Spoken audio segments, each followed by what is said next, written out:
aren't seeing improvements to your insulin resistance, if your blood sugar is high and you can't seem to figure out why you're not losing weight, these 7 healthy foods could be to blame. There is a lot of confusion when it comes to what foods are good and bad for insulin resistance. And look, everything falls on a spectrum. You don't have to avoid the foods we're going to talk about today entirely if you don't want to. However, being aware of how they impact your blood sugar and in turn your insulin levels can be helpful. And this is especially true for the foods we're going to talk about today, because despite the fact that they are widely viewed as healthy, they could be making your insulin resistance worse. But enough chit chat, let's get into it. Number 1 is beans and legumes. These are often recommended as a healthy or clean protein source. However, they're actually not a good source of protein, and even worse, they can contribute to insulin resistance. For good health, we should be aiming for a bare minimum of 30 grams of protein at every meal. Ideally, we should be getting at least 40 to 50 grams. When we look at the nutritional profile for plant protein sources,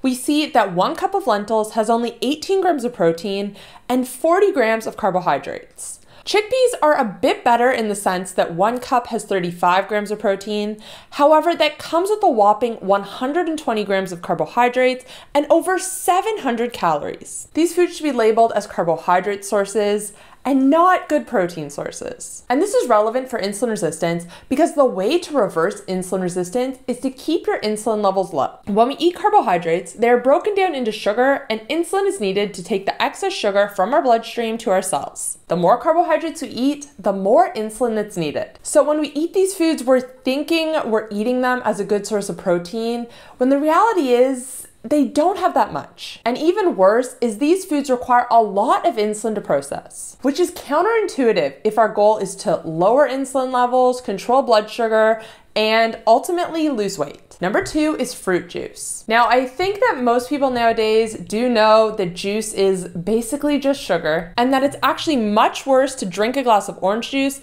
than it is to eat the orange by itself. Juice is a refined source of sugar that's absorbed by the body very rapidly. When you drink fruit juice, your blood sugar spikes significantly, and a lot of insulin is needed. And if you're insulin resistant, your blood sugar and insulin levels can stay elevated for hours, all from just 1 glass of juice. Now, in terms of an alternative, eating the fruit whole is always going to be a better option. When we drink juice, we can consume a lot more volume than we could if we eat the food whole. Using orange juice for an example, 1 glass has at least 3 whole oranges in it.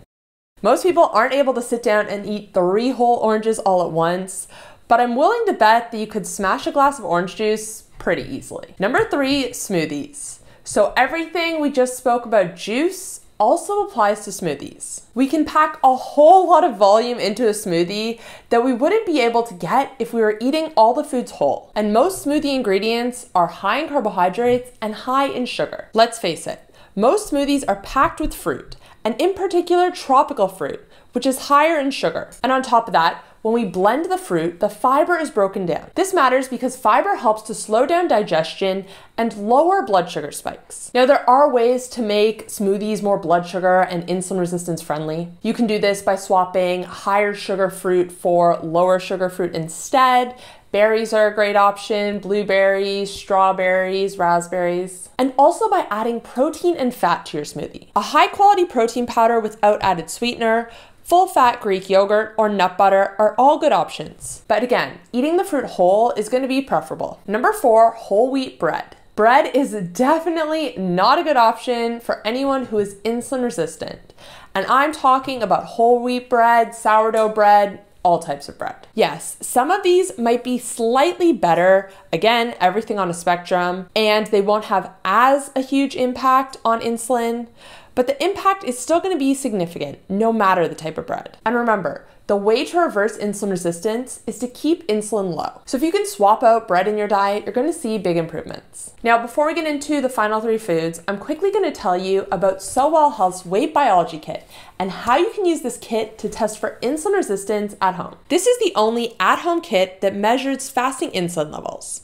And beyond insulin, it also measures fasting blood sugar, HbA1c, thyroid stimulating hormone, and more. All of which together give you a comprehensive overview overview of your metabolic health. Once you receive the kit and provide a sample, you mail it back, and within days, you're going to receive a report from a physician outlining your metabolic health and next steps you can take to improve it. By using the Weight Biology Kit every 3 to 6 months, you can track improvements and see how the changes you are making, for example, reducing the foods mentioned in today's video, is having on your insulin levels and overall health. This kit is available to people in the United States. To learn more, you can head to healthcoachkait.com/getsowell. I'll put that link in the description box down below. And when you check it out, you can use code KATE10 to save 10%. Number 5 is vegetable oil.